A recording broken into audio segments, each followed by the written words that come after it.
Nii, Ott, kuidas sul aasta möödunud on või uus hooaeg alanud?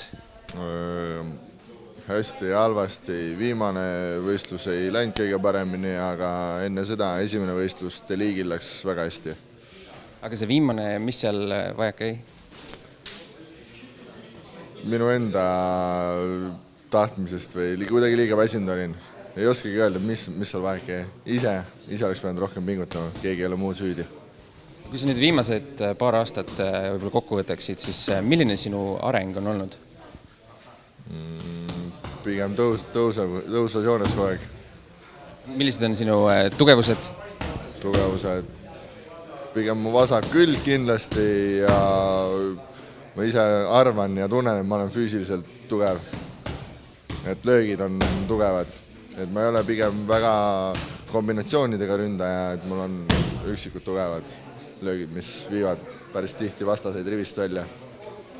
Millised on sinu eesmärgid? Kuhu suunas sa sihid? Nii kaugele kui võimalik. Ei ole otseselt kindlaid eesmärke pannud, aga kogu aeg ainult edasi. Nüüd 13. aprill Tondiraba jäähallis on Duel Fight Eesti versus Hiina. Kas sa oma vastasega oled ka juba jõudnud tutvustada? Jaa, mõnda üksikut videot olen vaadanud. Ja kuidas ta tundub?